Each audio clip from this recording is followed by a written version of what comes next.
December 7, 1941. Imperial Japanese Navy Headquarters, Tokyo. Admiral Isoroku Yamamoto reviewed damage reports from Pearl Harbor with grim satisfaction as his staff officers studied reconnaissance photographs spread across the mahogany conference table. 8 American battleships destroyed or crippled. The Arizona obliterated, her magazine detonated with such force that pieces of her superstructure were found half a mile away. The Oklahoma capsized, trapping over 400 men in her hull. The California and West Virginia settled into the harbor mud, their decks awash. The Nevada beached to prevent blocking the channel. The Tennessee and Maryland trapped behind the sunken wrecks. The Pennsylvania damaged in dry dock.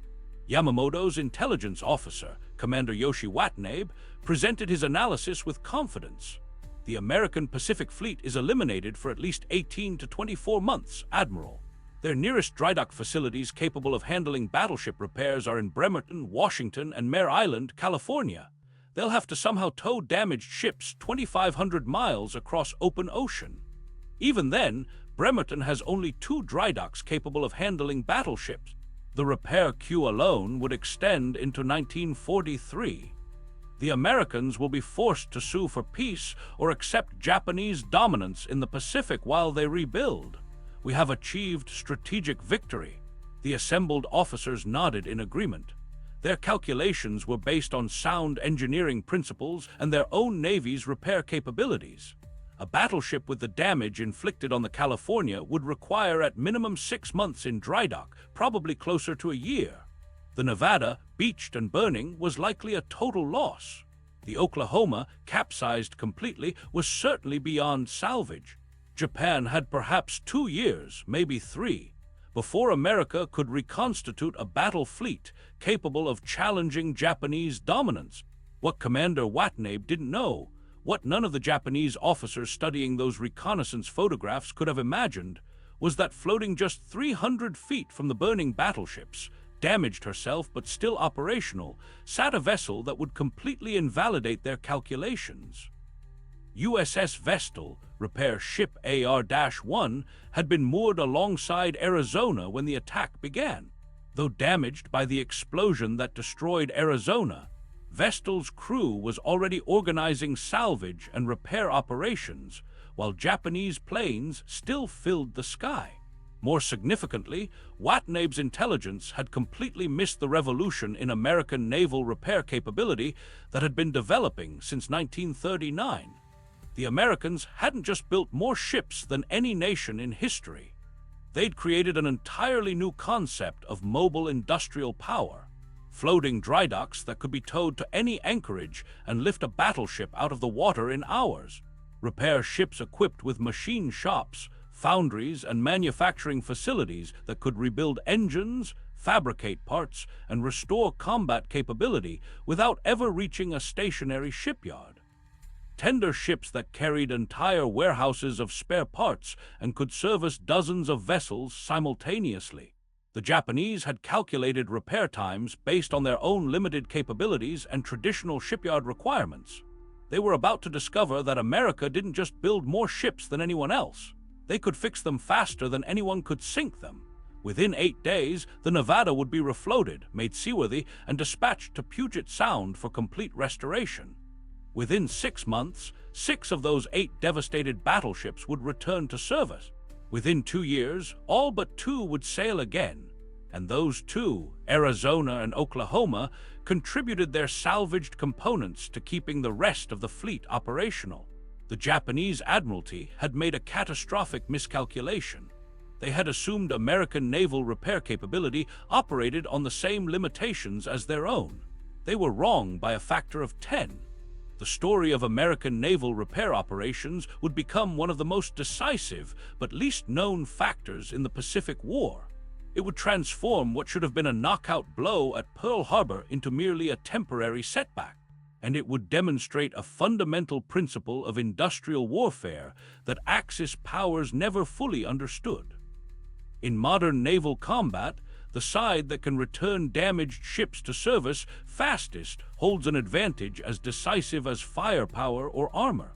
Let me take you back to December 7th, 1941, not to the burning battleships that dominate every photograph and history book, but to the unassuming vessel moored beside Arizona. USS Vestal, hull number AR-1, was the first purpose-built repair ship in the United States Navy. Commissioned in 1913, she had been designed for a single mission: to provide heavy industrial repair capability wherever the fleet operated. At 541 feet long and displacing 15,000 tons fully loaded, Vestal was larger than many cruisers. But her armament was minimal, just two 5-inch guns. Her real weapons were the machine shops, foundries, electrical repair facilities, and salvage equipment she carried. On the morning of December 7th, Vestal was moored outboard of Arizona, conducting routine maintenance. Her crew of 467 men included some of the most skilled machinists, welders, electricians, and shipfitters in the Navy. When the first Japanese bombs began falling at 7:55 a.m., Vestal's crew was eating breakfast. Within seconds, they were fighting for survival as Arizona, moored just feet away, exploded with apocalyptic force. The blast that destroyed Arizona killed 1,177 men in 9 seconds. The explosion, equivalent to several tons of TNT when Arizona's forward magazine detonated, lifted Vestal partially out of the water and hurled debris across her decks. Shrapnel and chunks of Arizona's superstructure crashed through Vestal's thin hull plating. Fire spread across her decks. 2 bombs struck Vestal directly, though neither penetrated to her machinery spaces. Commander Cassin Young, Vestal's commanding officer, was blown overboard by the concussion, but swam back to his ship and resumed command dripping wet. What happened next would set the tone for American naval repair operations throughout the war. While fires still burned and Japanese planes strafed the harbor, Vestal's crew began organizing salvage operations, not just for their own ship, but for Arizona, for Nevada burning and aground, for every damaged vessel they could reach. Chief Machinist's mate Albert Moulter led a damage control party that sealed Vestal's underwater holes while the ship was still under attack. Within 2 hours, Vestal had restored enough buoyancy to be moved. Commander Young ordered her away from the burning Arizona and deliberately beached Vestal in shallow water to prevent her sinking. By December 8th, less than 24 hours after the attack, Vestal's crew had patched their own damage sufficiently to refloat the ship under her own power. By December 9th, she was back alongside Nevada, which had been beached to prevent blocking the harbor entrance, beginning repairs. By December 10th, Vestal's machine shops were operational, manufacturing parts for damaged ships throughout the harbor. The Japanese had calculated that ships as heavily damaged as Vestal would be out of action for 6 months minimum. Vestal was back in operation in 3 days, but Vestal's most remarkable achievement involved Nevada. The battleship had taken a torpedo hit and multiple bomb strikes during the attack. She had nearly made it out of the harbor before being deliberately beached to prevent her blocking the channel if she sank. Japanese intelligence assessed Nevada as requiring at minimum 1 year in a major shipyard for restoration. Vestal's assessment was 8 days for temporary repairs to make her seaworthy for transit to a permanent repair facility. Vestal's crew swarmed over Nevada like shipwright ants. They patched the torpedo hole with a cofferdam, a temporary watertight structure that sealed the wound from outside. They repaired enough of Nevada's fire damage to restore basic functionality. They jury-rigged electrical systems and pumping equipment. They manufactured parts in Vestal's machine shops that would normally require a major shipyard to produce. On December 16th, 9 days after the attack, Nevada was refloated.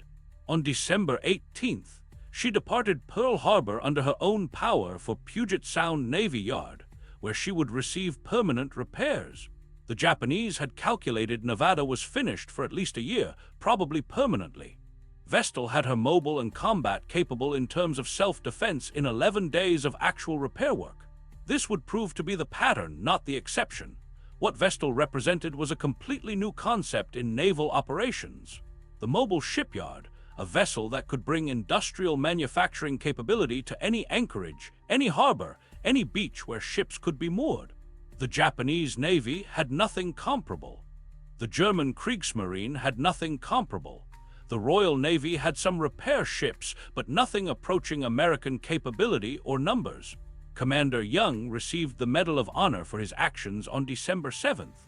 But perhaps the greater recognition should go to the anonymous naval architects and planners who had designed Vestal in the first place, who understood that in a vast ocean war, the ability to repair ships far from home ports would prove as decisive as the ability to build them. Vestal would go on to have a remarkable war. Between December 1941 and August 1945, she would repair, refit, or service 5,603 vessels. Not 5,603 repairs, but 5,603 different ships. Battleships, carriers, cruisers, destroyers, submarines, transports, landing craft. Vestal serviced them all.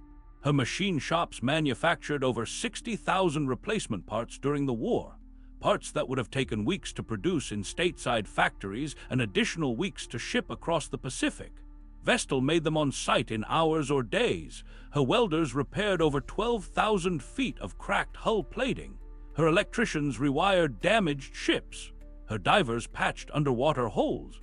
She operated throughout the Pacific, following the fleet from Pearl Harbor to Espiritu Santo to Ulithi. Always present, always working, always returning damaged ships to combat capability. The Japanese never developed similar capability. When a Japanese warship took heavy damage, it had to return to Japan for repairs. This meant a journey of thousands of miles through increasingly dangerous waters where American submarines prowled. Many damaged Japanese ships were sunk while attempting to reach repair facilities. Many others arrived at Japanese shipyards only to wait months for repairs because Japan lacked the industrial capacity to handle the backlog. Vestal alone, a single American repair ship, had more repair capability than most Japanese naval bases. But Vestal was just the beginning of America's mobile repair revolution. She represented old technology, a converted collier from 1913. What America was building by 1942 would make Vestal look primitive by comparison. If repair ships like Vestal brought the machine shop to the fleet, floating drydocks brought the entire shipyard. And in this technology, America would achieve such overwhelming superiority that Axis navies would never develop an adequate response. A traditional drydock is a massive permanent installation carved into a harbor shoreline or built as a concrete basin. Building one requires years of construction and millions of tons of concrete. They're immobile, vulnerable to air attack, and useless if you need repair capability somewhere they aren't located. American naval architects looked at this limitation and asked a revolutionary question. What if we made the drydock itself a ship? What if we could tow complete shipyard capability anywhere in the world? The concept wasn't entirely new. Floating drydocks had existed since the late 1800s, but they were small, limited to destroyers and light cruisers, and generally considered auxiliary equipment for established naval bases. What America designed in 1941 was something unprecedented in scale and capability. The Advanced Base Sectional Dock, designated ABSD. Each ABSD was actually not one structure, but 10 separate sections that could be towed individually across oceans and assembled on site into a massive floating drydock, capable of lifting a battleship completely out of the water. The statistics were staggering. Each assembled ABSD was 927 feet long and 240 feet wide. The lifting capacity was 90,000 tons, sufficient for the largest battleship afloat. The sectional design meant that if one section was damaged, the others could continue functioning. The entire structure could be assembled by an unskilled labor force using nothing but tugboats and mooring cables in less than a week. Once assembled, an ABSD could lift a battleship out of the water in 4 hours using nothing but seawater ballast pumps. No massive pumping stations, no complex machinery. Just carefully controlled flooding and dewattering of ballast tanks built into each section. But the true genius was mobility. Each section could be towed by a single ocean-going tug. The entire drydock could be disassembled, moved 1,000 miles, and reassembled at a new location in less than 2 weeks. This meant American naval repair capability was no longer tied to fixed locations vulnerable to enemy attack. It could move with the front lines, positioning repair capability exactly where the fleet needed it. The first ABSD, designated ABSD-1, was assembled at Espiritu Santo in the New Hebrides Islands in 1943. This remote anchorage, barely more than a deep harbor surrounded by jungle, became one of the busiest naval repair facilities in the Pacific, not because it had any pre-existing infrastructure. It had none, but because America towed the infrastructure there, assembled it in 6 days, and immediately began servicing battle-damaged warships returning from combat in the Solomons. A Japanese reconnaissance aircraft photographed ABSD-1 in August 1943, and the resulting images caused consternation in Tokyo. Japanese naval architects studying the photographs initially concluded it must be a permanent facility, that Americans had somehow built a major dry dock at Espiritu Santo without Japanese intelligence detecting the construction. When they realized it was a floating mobile structure, the implications were deeply troubling. If Americans could position dry dock capability anywhere they wanted, then the geography that Japan relied on for defense became irrelevant. The impact on operations was immediate and profound. USS South Dakota, a fast battleship, took 42 hits during the naval battle of Guadalcanal in November 1942. Japanese crews reported her sinking. She didn't sink. She limped to Espiritu Santo, where ABSD-1 lifted her completely out of the water. The damage was extensive. 42 holes in her armor and superstructure, her fire control system destroyed, 1 turret jammed, casualties approaching 100 dead. Japanese calculations said she would be out of action for at least a year, assuming she could even reach an American shipyard across 3,000 miles of submarine-infested ocean. The repairs at Espiritu Santo took 10 days.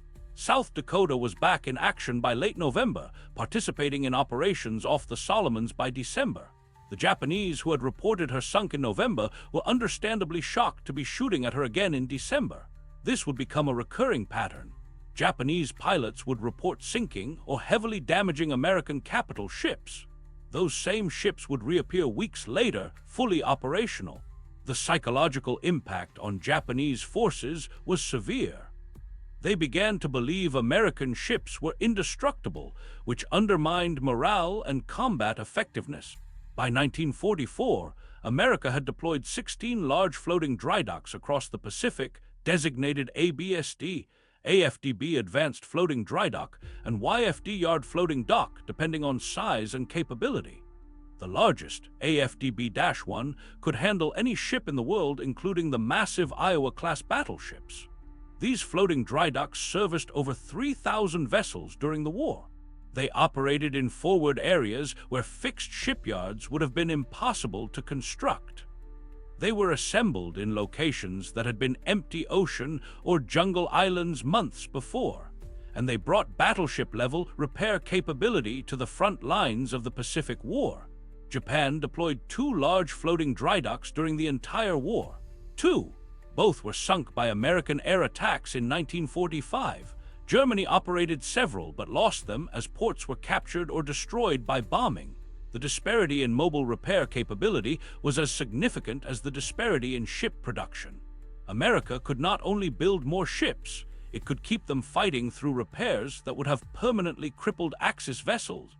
But the floating dry docks, impressive as they were, represented only one element of American mobile repair capability. The dry dock could lift a ship out of the water, but what about the industrial work needed to actually repair it? That's where the next generation of American repair ships came in, and these vessels would prove even more revolutionary than the dry docks themselves. While Vestal represented first-generation repair ship technology, by 1943, America was launching second-generation vessels that were essentially floating factories. The Vulcan-class repair ships, designated AR, were purpose-built from the keel up as mobile industrial platforms. Each Vulcan-class ship displaced 16,000 tons, carried a crew of 1,200 including hundreds of specialized technicians, and contained industrial facilities that would have been impressive in a shoreside factory.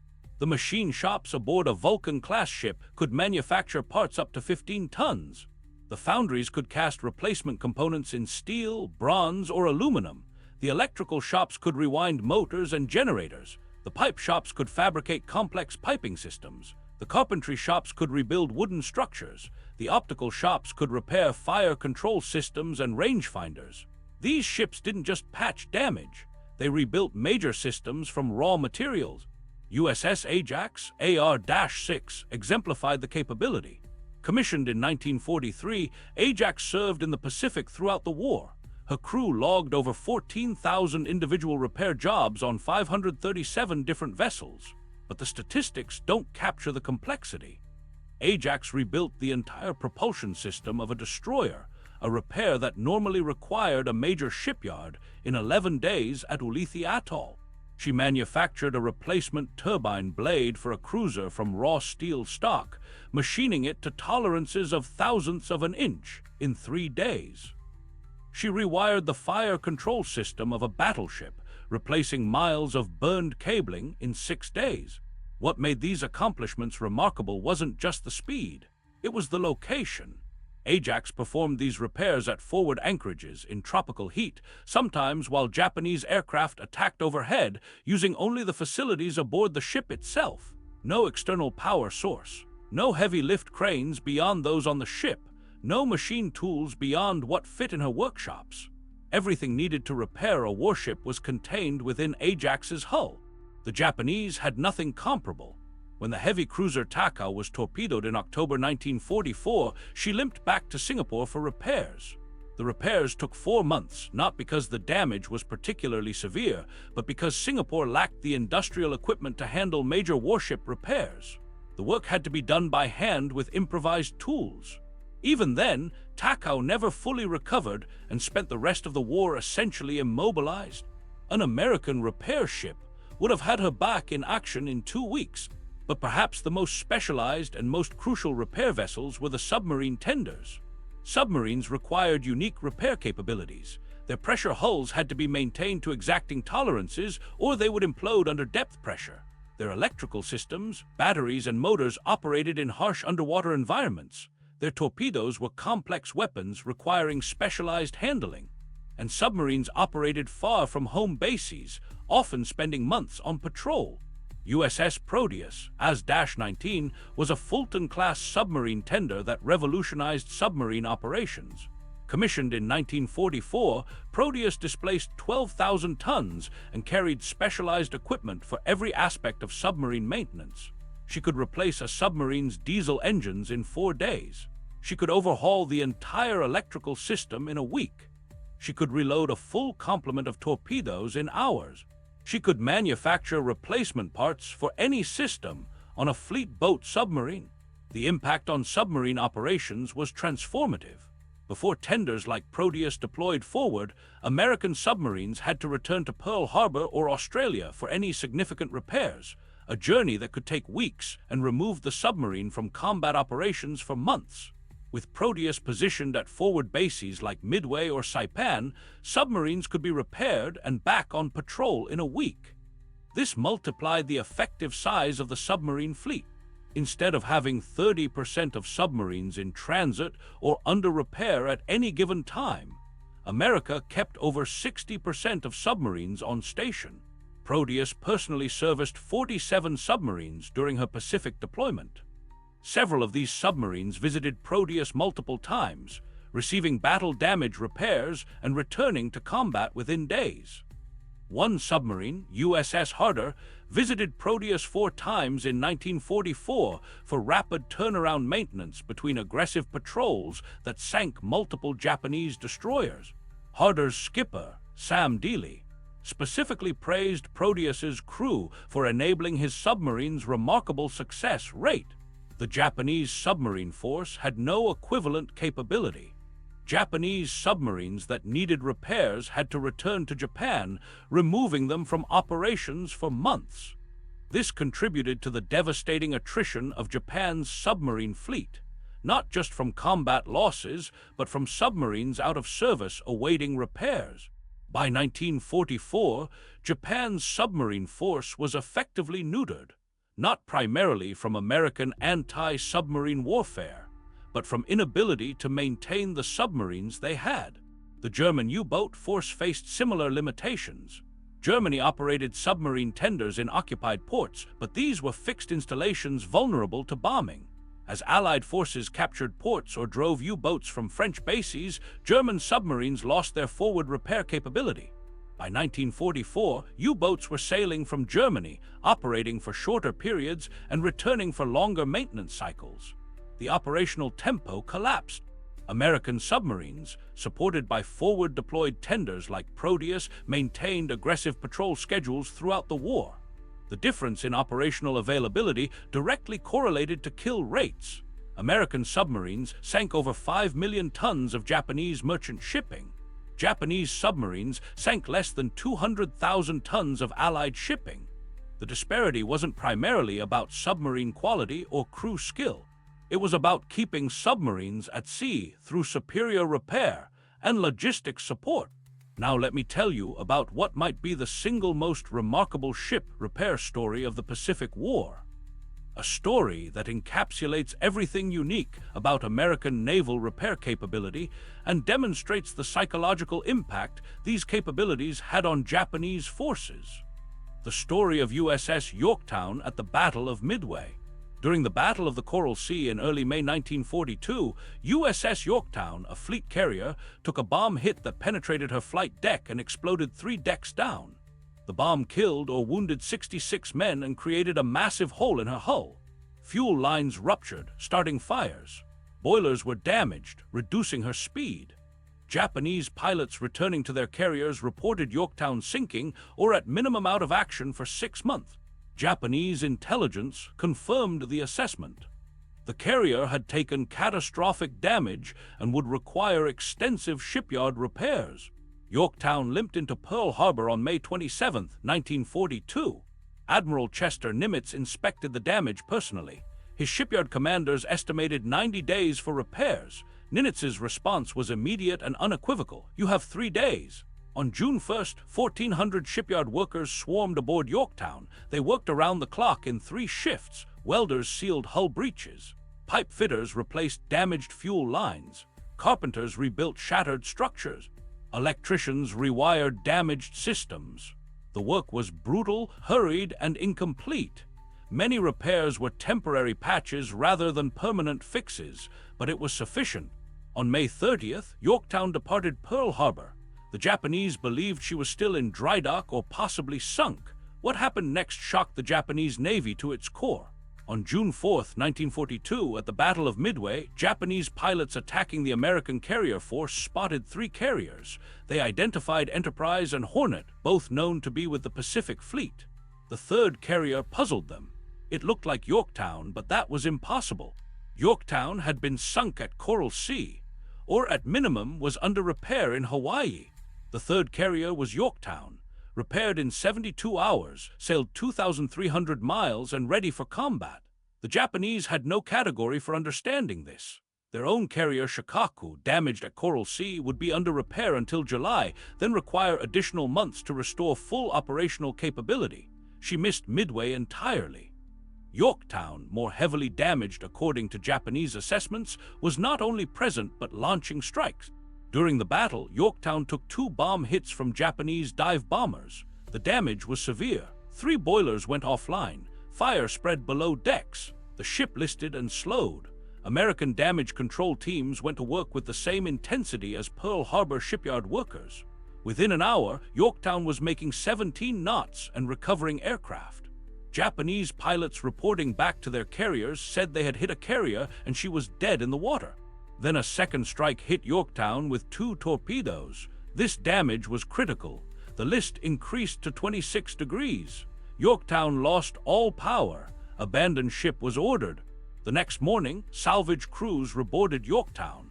They were making progress saving the ship when a Japanese submarine torpedoed her again. This time the damage was fatal. Yorktown sank on June 7th, but here's the remarkable part. The Japanese thought they had sunk 3 American carriers at Midway. They reported hitting 1 carrier and sinking it in the morning, then hitting a 2nd carrier and sinking it in the afternoon, then torpedoing a 3rd carrier the next day. They believed they had faced 5 American carriers at Midway and sunk 3. In reality, there had been 3 American carriers at Midway. All 3 Japanese reports described Yorktown at different times in various states of damage and repair. The Japanese couldn't conceive that a carrier could be hit, crippled, repaired, hit again, crippled again, repaired again, and still be fighting. It violated everything they understood about naval warfare. Yorktown took 2 bomb hits, recovered aircraft, took 2 torpedo hits, survived the night, and almost made it to Pearl Harbor before finally succumbing. No Japanese carrier, damaged even a fraction as badly as Yorktown after the first strike, ever returned to combat operations. The Battle of Midway was decided by many factors, but one rarely discussed factor was that Yorktown shouldn't have been there at all. She should have been in dry dock for 3 months. American repair capability put her into the battle 72 hours after she arrived at Pearl Harbor. That single carrier contributed 25% of the American striking power at Midway. Without her, the battle might have been a draw or even a Japanese tactical victory. American repair capability didn't just fix ships. It changed the outcome of the decisive naval battle of the Pacific War. As the war progressed and American forces advanced across the Pacific, repair capability advanced with them. One location exemplified the scale and sophistication of American mobile repair operations: Ulithi Atoll. In September 1944, this remote coral atoll in the Caroline Islands was an empty anchorage. The Japanese had a small garrison which was quickly overrun. By October 1944, Ulithi had been transformed into the largest naval base in the world. The transformation was extraordinary. Within 6 weeks, American construction battalions and naval service forces turned Ulithi into a complete forward operating base. Not a simple anchorage, but a fully functional naval base with repair, refueling, rearming, and resupply capability for over 700 ships simultaneously. The statistics were staggering. 10 floating dry docks, 8 repair ships, 6 submarine tenders, 12 ammunition ships, 18 fuel tankers, 47 dry cargo ships. At peak operations, over 400 vessels were anchored at Ulithi at any given time. The base serviced over 716 ships per month. Ulithi became the primary forward base for the Fast Carrier Task Force, the massive concentration of American naval power that would systematically destroy Japanese naval and air forces in 1945. Carriers would operate against Japanese targets, return to Ulithi for rapid resupply and repair, then sortie again within 72 hours. This operational tempo was unprecedented. The Japanese had nothing remotely comparable. When Japanese carriers needed resupply or repair, they had to return to Japan, a journey of thousands of miles that removed them from combat operations for weeks. The repair facilities at Ulithi operated with industrial efficiency. Battleship USS New Jersey developed machinery problems during operations in December 1944. She anchored at Ulithi on December 18th. Repair ship USS Ajax put a team of 50 technicians aboard. They tore down the damaged turbine, fabricated replacement parts in Ajax's machine shops, rebuilt the turbine, tested it, and pronounced New Jersey ready for sea. The entire repair took 63 hours. New Jersey was back with the fleet on December 21st. This was normal. Cruiser USS Indianapolis took a kamikaze hit that destroyed her port propeller and shaft. She limped into Ulithi on April 1, 1945. Floating drydock ABSD-6 lifted Indianapolis out of the water on April 2nd. The propeller shaft, weighing several tons, was removed, straightened, remachined, rebalanced, and reinstalled. A new propeller was fitted from the spare parts inventory maintained at Ulithi.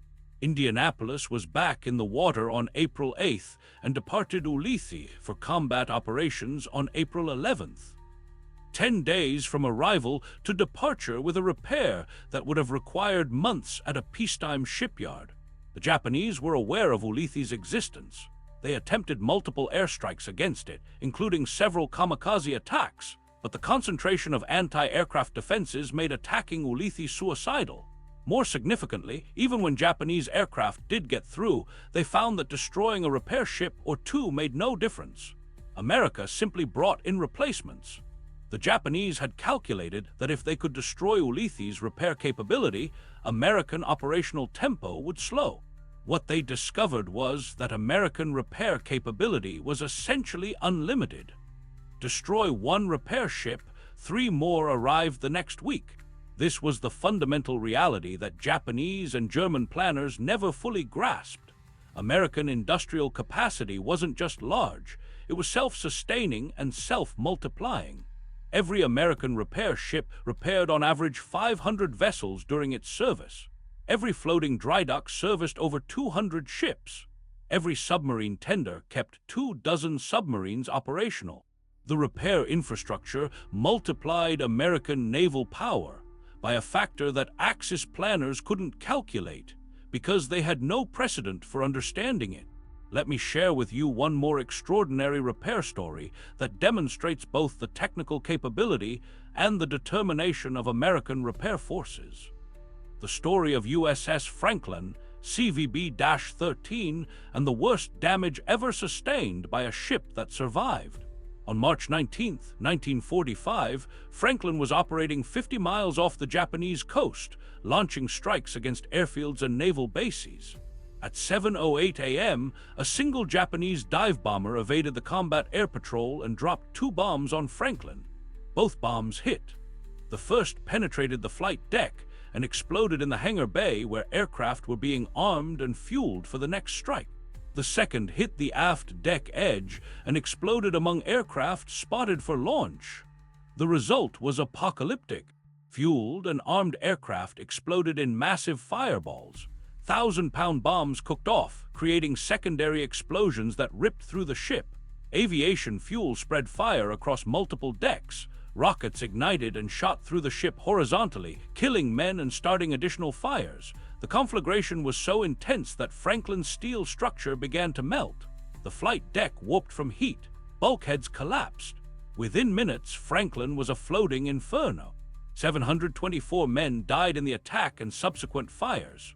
265 were wounded. Over half the crew was killed or wounded. The ship lost all power, all propulsion, all fire main pressure. She was dead in the water, burning from stem to stern, with over 300 casualties on her decks and hundreds more trapped below. Japanese radio intercepted American transmissions and announced Franklin's sinking. The assessment seemed reasonable. No ship could survive that much damage. But Franklin didn't sink. The crew fought the fires with portable equipment and seawater in buckets. They threw burning aircraft overboard by hand. They flooded magazines to prevent further explosions. Cruiser USS Pittsburgh took Franklin under tow and pulled her away from the Japanese coast. Destroyer escorts surrounded Franklin, picking up survivors and providing anti-aircraft protection. Most remarkably, Franklin's engineering crew, working in spaces over 150 degrees with smoke so thick they couldn't see their hands, restored power to one boiler, then a second. By March 20th, Franklin was making 5 knots under her own power. By March 22nd, she was making 15 knots. She sailed across the Pacific, through multiple storms, with a crew of just 700 men, less than 1/3 her complement, keeping her afloat through sheer determination. Franklin reached Pearl Harbor on April 3, 1945. The damage assessment was devastating. The flight deck was destroyed across over 400 feet. 8 decks showed major structural damage. Over 40,000 square feet of hull plating needed replacement. Fuel systems were destroyed. Electrical systems were wrecked. Fire control systems were melted. The estimate for permanent repairs was 18 months, but Franklin had survived. She had taken damage that would have sunk any other capital ship in the world, and not only stayed afloat, but sailed 4,000 miles to safety under her own power. The Japanese couldn't comprehend it. They had seen the reconnaissance photographs. They had intercepted American damage reports. Franklin should have sunk. At minimum, she should have been abandoned and scuttled. That she was repaired and actually commissioned for further service after the war ended, though she never returned to combat operations, violated everything Japanese naval experience taught about damage tolerance. USS Franklin's survival demonstrated something fundamental about American ship design and damage control philosophy that differed radically from Axis approaches. American ships were designed with massive redundancy. multiple power sources, multiple pumping stations, multiple damage control equipment lockers, compartmentation that could isolate damage, structural strength that could absorb catastrophic hits, and crews trained in damage control to an extent that Axis navies never matched. Every American sailor, regardless of rating, received damage control training.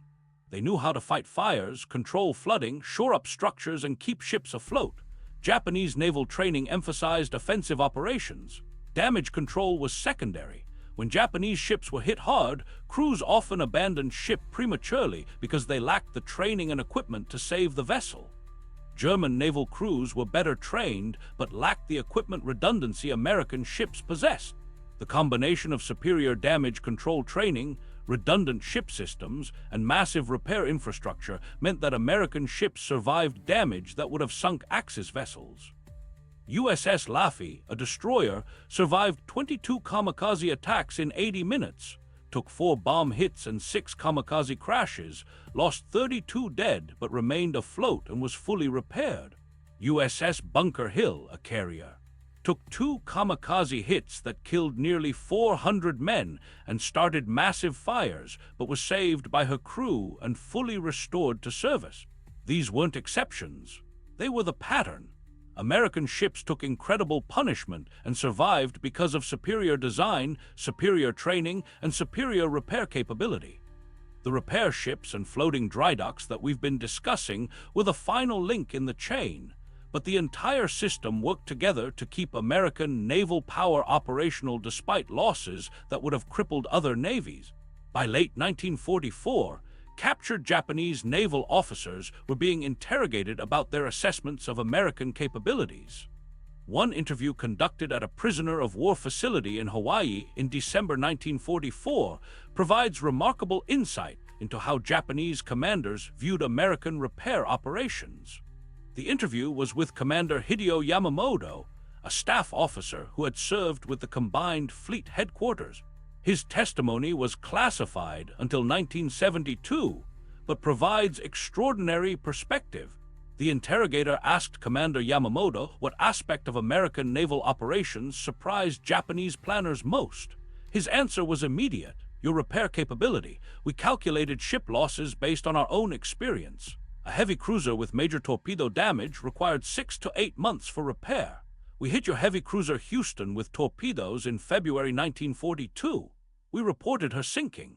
She appeared again in April in combat operations.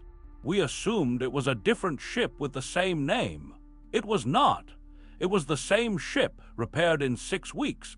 The interrogator pressed him about whether Japanese intelligence tracked American repair operations. Yamamoto's response revealed how completely the Japanese had underestimated American capabilities. We knew you had repair ships. We had repair ships also. But your repair ships performed work we believed required major shore facilities. We tracked Vestal and believed she was one of perhaps 3 such vessels, exceptional resources you deployed sparingly. We did not realize until 1944 that you had built dozens of such ships. By then, we understood you could repair vessels faster than we could damage them. The mathematics of attrition became impossible. Another captured officer, Captain Toshikazu Omi, who had served as a staff officer planning operations, was even more explicit about the strategic impact. He was interrogated in March 1945, and his testimony included this remarkable assessment. American repair capability changed every calculation we made about the war. We planned operations assuming damaged American ships would be out of service for months. They returned in weeks. We allocated airstrikes to finish off damaged ships reported by our pilots. When we arrived, the ships were gone, towed away and repaired. We sank the carrier Lexington at Coral Sea. A carrier with the same name appeared at later battles. We sank the carrier Yorktown at Midway. A carrier with that name appeared at later operations. We began to believe you had unlimited ships. Only after the war did we understand you were repairing and replacing faster than we could destroy. The German Navy faced similar revelations. U-boat commanders, upon being captured and interrogated, expressed amazement at American destroyer repair capability. U-549 torpedoed the destroyer USS Bori during a surface engagement in October 1943. The German crew watched Bori burn and reported her sinking. Bori did sink, but not before being kept afloat by her crew for hours while survivors were rescued. The U-boat commander assumed this was normal. He later learned that American destroyers took damage that would have sunk German destroyers, and not only survived, but were repaired and returned to service. One U-boat commander, Captain Lieutenant Klaus Bargston, captured in 1945, was shown photographs of American ship repair operations at Ulithi as part of his interrogation. His response was recorded by the interrogator. This explains everything. We reported sinking destroyers that reappeared. We damaged cruisers that attacked us again weeks later. We believed American shipbuilding was faster than intelligence estimated. We did not realize you were also repairing ships at sea in forward areas faster than we could sink them. If we had known this, we would have understood the war was unwinnable from the beginning. These testimonies from enemy officers provide crucial insight into the psychological dimension of American repair capability. It wasn't just that American ships could be repaired quickly. It was that the speed of repair created a perception of invincibility that undermined Axis combat effectiveness. Japanese pilots, who had been taught that hitting an American carrier meant removing it from combat for months, discovered their successes were temporary. This demoralized aircrews and made them question whether their sacrifices were achieving anything. German U-boat crews, already facing catastrophic losses from American anti-submarine warfare, discovered that even their successful attacks often had only temporary effects. The destroyer they torpedoed last month was hunting them again this month, fully repaired. The psychological impact was severe. If your successes are erased within weeks, why take the risks? This subtle erosion of morale contributed to declining Axis combat effectiveness as the war progressed. The final year of the war, 1944 to 1945, saw American mobile repair capability reach its absolute peak. The statistics from this period demonstrate the staggering scale of operations. In 1944, American repair ships and floating drydocks serviced over 11,000 vessels. 11,000 individual ship visits for repair, maintenance, or refit. This wasn't counting simple refueling or resupply. These were vessels that required actual repair work, from minor fixes to major overhauls. The tonnage of material used in these repairs was extraordinary. 60,000 tons of steel plate for hull repairs, 80 million feet of electrical cable, 45,000 replacement pipes and fittings, 15,000 tons of replacement machinery. All of this material was transported across the Pacific, inventoried, stored, and used by repair ships operating in forward areas thousands of miles from American industrial centers. The spare parts logistics alone represented a triumph of planning and organization. American repair ships maintained inventories of over 40,000 different parts, everything from tiny electrical components to multi-ton turbine blades. The catalog system allowed technicians to locate any part within minutes. The resupply system ensured that parts used were replaced from stockpiles in Pearl Harbor or the United States within days. This just-in-time inventory system wouldn't become common in civilian industry for another 40 years. But the U.S. Navy was operating it across the Pacific in 1944. The German and Japanese navies had nothing comparable. Japanese repair ships carried limited spare parts and depended on resupply from Japan, which became increasingly impossible as American submarines interdicted supply lines. By 1945, Japanese repair ships were cannibalizing parts from damaged vessels beyond repair to keep other ships operational.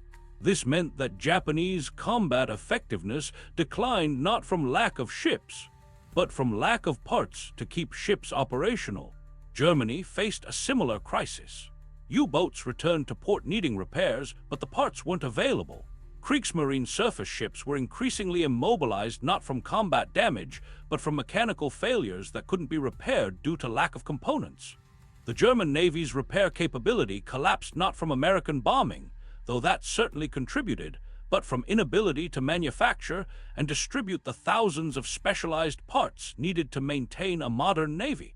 Let me share one final set of statistics that encapsulates the overwhelming superiority of American naval repair capability. These are from the U.S. Navy's official history of service forces in World War II. Total ships repaired by mobile units, repair ships, floating drydocks, and tenders, 37,512. Total man-hours expended in these repairs, 180 million man-hours. Total tonnage of material used in repairs, 215,000 tons. Average time from damage to return to service for major warships, 18 days. Comparable average for Axis navies, 143 days. The disparity was 8-1. American ships returned to service 8 times faster than Axis ships with comparable damage. This meant that American naval power was effectively multiplied. A fleet of 100 ships, if repaired 8 times faster than enemy ships, was equivalent to a fleet of 800 ships in terms of sustained combat power. The Japanese and German navies never adjusted their strategic calculations to account for this multiplier effect. After the war ended, American repair capability supported the occupation forces and the eventual return of American vessels to the United States. But many of the repair ships and floating drydocks remained overseas, forming the backbone of American forward-deployed naval capability during the Cold War. Ulithi was abandoned and returned to the empty anchorage it had been. But other bases established during the war remained operational. Subic Bay in the Philippines, Yokosuka in Japan, Pearl Harbor in Hawaii. All continued as major naval repair facilities, using equipment and infrastructure originally deployed during World War II. The repair ships themselves mostly survived the war. Vestal was decommissioned in 1946, having served 33 years and repaired thousands of vessels. Ajax continued in service until 1989, serving in Korea, Vietnam, and the Cold War. Proteus was decommissioned in 1993 after nearly 50 years of service. These ships, and the dozens like them, represented an investment in capability that paid dividends for decades. The floating drydocks also remained in service for decades. Several ABSD units operated until the 1990s. One, ABSD-2, served at Guam continuously from 1944 to 1997, over 50 years of continuous operation. These structures, designed as temporary wartime expedients, proved so effective and durable that they became permanent fixtures of American naval infrastructure. But perhaps the most lasting legacy of American mobile repair capability was doctrinal and conceptual. The U.S. Navy learned that forward-deployed repair capability was as important as forward-deployed combat power. Every carrier battle group, every amphibious ready group, every naval task force deployed after World War II included organic repair capability. Tenders, repair ships, and floating drydocks became standard components of American naval power projection. This philosophy differed radically from other navies. The Soviet Navy during the Cold War built massive surface combatants but neglected repair infrastructure. Soviet ships frequently broke down and remained out of service for extended periods. The British Royal Navy, constrained by budget limitations, couldn't maintain the repair infrastructure of its wartime peak and saw its effective naval power decline accordingly. Other navies learned the lesson that repair capability multiplies combat power, but few could afford to implement it on the American scale. In the final analysis, American mobile repair capability in World War II represented one of the decisive but least celebrated factors in Allied victory. It didn't destroy enemy ships. It kept American ships fighting. It didn't win dramatic battles. It won the war of attrition by ensuring that attrition favored America. It demonstrated that in industrial warfare, the ability to sustain operations matters as much as the ability to conduct them. The Japanese admirals who calculated that the damaged battleships at Pearl Harbor would be out of action for 18 months learned within 6 months how wrong they were. The German U-boat commanders, who reported sinking American destroyers, discovered those same destroyers hunting them weeks later. The Axis powers fought with courage, skill, and determination, but they fought a 20th century industrial war with 19th century logistics concepts. America fought with an understanding that ships, like any other machines, could be maintained, repaired, and returned to service faster than traditional military thinking believed possible. The floating drydocks that could be towed across oceans and assembled in days. the repair ships that carried entire factories in their hulls, the tenders that kept submarines operational thousands of miles from home, the damage control training that kept catastrophically damaged ships afloat, the spare parts logistics that ensured every component was available when needed. These weren't dramatic or glamorous aspects of naval warfare, but they were decisive. USS Vestal, the repair ship that survived Pearl Harbor and went on to service over 5,000 ships. USS Ajax, the floating factory that rebuilt warships in forward anchorages. USS Proteus, the submarine tender that kept the undersea fleet operational. The dozens of repair ships and floating drydocks whose names are forgotten but whose work made victory possible. These vessels and the thousands of skilled technicians who manned them won no headlines and earned few medals. But they won the war as surely as any combat unit. When Admiral Yamamoto planned the attack on Pearl Harbor, he famously said, "I fear all we have done is to awaken a sleeping giant and fill him with a terrible resolve." Yamamoto understood American industrial capacity better than most Japanese officers, having served in the United States before the war. But even Yamamoto didn't fully grasp what American industry could accomplish when focused on military production. The sleeping giant didn't just awaken, it built a repair infrastructure that could sustain naval operations on a scale never before achieved in human history. The story of American naval repair in World War II is ultimately a story about industrial systems, logistical planning, and organizational competence applied to warfare. It's about understanding that modern combat isn't just about the quality of weapons or bravery of warriors, but about the systems that keep weapons operational and warriors supplied. It's about American engineers who designed floating drydocks that could be towed across ocean, about shipyard planners who created mobile industrial capability, about Navy technicians who could rebuild a turbine in a forward anchorage with only the tools they carried aboard their ship. The Germans never knew, the Japanese never understood. America had cracked the code of mobile repair capability, and in doing so had multiplied its naval power beyond what Axis planners could calculate or counter. The battleships they damaged returned in weeks. The carriers they reported sunk appeared again at the next battle. The destroyers they torpedoed hunted them again within a month. To Axis forces, it seemed like American ships were indestructible. They weren't indestructible. They were just very, very well supported by the most sophisticated naval repair infrastructure ever created. And that made all the difference. The repair ships and floating drydocks won no headlines, but they won the war. Their story reminds us that victory isn't always about the biggest guns or fastest ships. Sometimes it's about the welders, machinists, and engineers who keep those ships fighting. If this untold story opened your eyes to a forgotten side of World War II, subscribe to War Rewind for daily deep dives into the moments that changed history. Hit that like button if you want more enemy perspectives and shocking revelations from the war. And drop a comment telling me what surprised you most about American repair capability. Tomorrow, we'll reveal another story the history books overlooked. Until then, keep rewinding history with us.